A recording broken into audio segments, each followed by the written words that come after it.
Hello दोस्तों, कैसे हैं आप लोग। पाइथन वीडियो सीरीज के एक और इंपॉर्टेंट वीडियो में आपका स्वागत है। पिछले वीडियो में हमने असाइनमेंट ऑपरेशन और कंपैरिजन ऑपरेटर के बारे में पढ़ा था। आज के इस वीडियो में हम दो और नए ऑपरेटर के बारे में बात करेंगे, that is the logical and the identity operator. So let's start. सबसे पहले बात करते हैं लॉजिकल ऑपरेटर की। लॉजिकल ऑपरेटर क्या होता है, कैसे काम करता है और इसे हम अपने प्रोग्राम में कहाँ यूज करते हैं। मैं आपको हर एक पॉइंट स्टेप बाय स्टेप करके दिखाऊंगा। कुछ इंपॉर्टेंट क्वेश्चंस मैंने एज ए क्विज मैंने ऐड किया हुआ है, तो आप प्लीज वीडियो को लास्ट तक जरूर देखें। देखो, लॉजिकल ऑपरेटर होता है क्या। देखो, लॉजिकल ऑपरेटर या ऑपरेटर कंडीशनल स्टेटमेंट को कंबाइन करते हैं। ठीक है, कंडीशनल स्टेटमेंट को कंबाइन करते हैं। कंडीशनल स्टेटमेंट मींस अभी इससे पिछले वाले वीडियो में हमने देखा था कि कंडीशनल ऑपरेटर कैसे काम करते हैं। जैसे x इक्वल टू 10, ठीक उसी चीज को अगर हमें मल्टीपल कंडीशन को कंबाइन करना हो, then we use the logical operator to combine multiple conditional statement. अब मैं आपको ये दिखाऊंगा कि यहाँ ये कैसे काम एक्चुअली करता है। ये बेसिकली तीन टाइप का होता है, एंड, और नॉट। ओके, मैं ये दिखाऊंगा कि कैसे एंड ऑपरेशन परफॉर्म करते हैं, कैसे और ऑपरेशन परफॉर्म करते हैं, कैसे नॉट ऑपरेशन परफॉर्म करते हैं। ओके, तो let's start with the coding. Okay दोस्तों, सो अब हमारे पास मैंने यहाँ पे अगर आप देखोगे तो मैंने x का वैल्यू 10 असाइन किया हुआ है, और अभी यहाँ पे हमारे पास एक कंडीशन है, is x is greater then 5। ठीक है, ये कंडीशन चेक कर रही क्या x की वैल्यू 5 से अधिक है। x की वैल्यू हमारे पास 10 है। Okay, now if we want to combine this condition with one more condition, then we have to use that logical operator and x is less than 15। मतलब ये एक रेंज की बात कर रहा है, क्या वो x की वैल्यू जो है वो 5 से अधिक है और 15 से लेस है। तो अगर आप देखो तो हमारे पास जो नंबर है ये 10 है, मीन्स ये 5 से अधिक भी है और 15 से कम भी है। So the output will be true.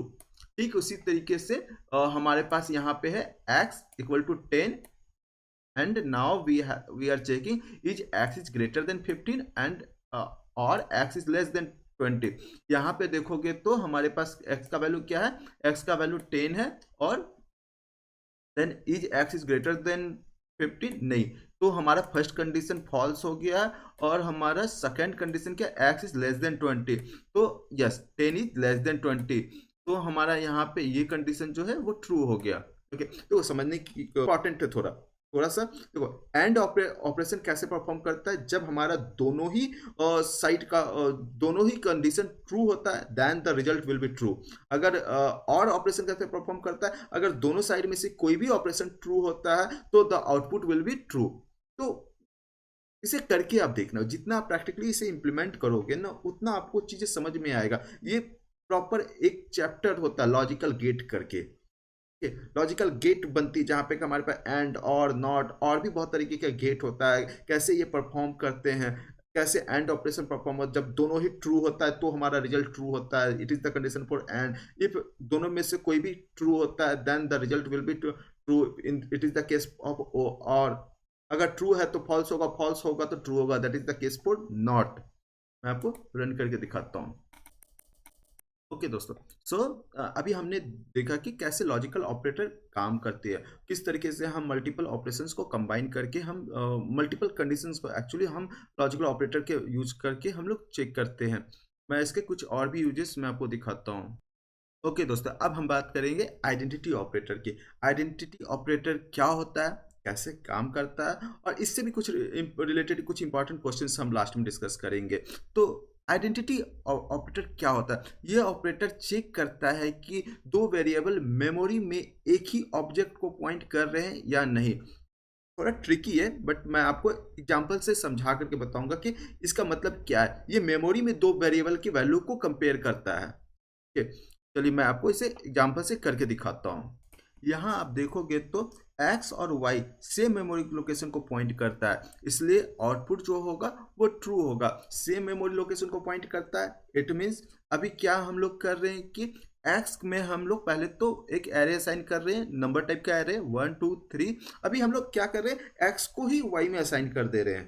Okay, तो यहाँ पे क्या हो रहा है, एक्स का नंबर नहीं, एक्स का जो वैल्यू है वो वाई में नहीं असाइन हो रहा है, बल्कि हमारा जो एक्स जो जिस मेमोरी लोकेशन को पॉइंट कर रहा है वो मेमोरी लोकेशन एक्चुअली वाई में असाइन हो रहा है। बेसिकली ये दो कॉन्सेप्ट होता है, value type and reference type. Value type में क्या होता है कि कुछ डेटा टाइप होते हैं जो वैल्यू टाइप होते हैं, कुछ डेटा टाइप होते हैं जो रेफरेंस टाइप होते हैं। वैल्यू टाइप में होता है सिर्फ हमारा वैल्यू साइन हो रहा होता है। रेफरेंस टाइप में क्या होता है कि वैल्यू नहीं बल्कि उसके मेमोरी लोकेशन एक वेरिएबल में जो जिस मेमोरी लोकेशन को वो पॉइंट नेम पॉइंट कर रहा है वो मेमोरी लोकेशन दूसरे वेरिएबल को असाइन हो जाती है। इसे आप करके देखना, ये बहुत इंटरेस्टिंग है, बहुत सारे इंटरव्यू में इससे क्वेश्चंस पूछे जाते हैं। अब बात करते हैं इज नॉट ऑपरेटर की। यह ट्रू देता है जब वेरिएबल अलग अलग ऑब्जेक्ट को पॉइंट करता है। चलो मैं आपको इसे प्रैक्टिकली करके दिखाता हूँ। अभी हमारे पास क्या है, आप देखोगे तो यहाँ x और y का वैल्यू सेम है, लेकिन ये अलग मेमोरी लोकेशन को पॉइंट करते हैं, इसलिए रिजल्ट ट्रू है। चलिए मैं इस प्रोग्राम को रन करके दिखाता हूँ आपको। तो now yes we can see that कि हमारा जो रिजल्ट आया वो ट्रू आया। तो इस तरीके से कुछ ऑपरेशंस हम यहाँ पे हम लोग परफॉर्म कर सकते हैं। कुछ इंपॉर्टेंट क्वेश्चंस है जो कि आपके लिए आपकी एग्जामिनेशन पर्सपेक्टिव से काफी इंपॉर्टेंट है। That is what is the difference between and और in logical operation. How does the not operator work. मैंने ये करके दिखाया था, ट्रू को फॉल्स करता, फॉल्स को ट्रू को what will be the following code output. X का वैल्यू में अगर हमने 1 2 3 असाइन कर दिया, जो मैंने अभी करके दिखाया था कि कैसे ये काम करता है। when would you say use it is not instead of not equal to। या करके देखना सर। प्रैक्टिकल क्वेश्चंस, कुछ क्वेश्चंस जो प्रैक्टिकली इंटरव्यू में पूछा जाता है, कुछ क्वेश्चन ये क्या होता है कि कोड स्निप दे दिए जाते हैं और आपसे पूछा जाता है कि इसका आउटपुट क्या होगा। बहुत सारा क्वेश्चंस भरा हुआ होता है आपके पेपर्स में इस तरीके का। तो आप इसे ध्यान से देखना, अच्छे से प्रैक्टिस करना and keep study. Thank you.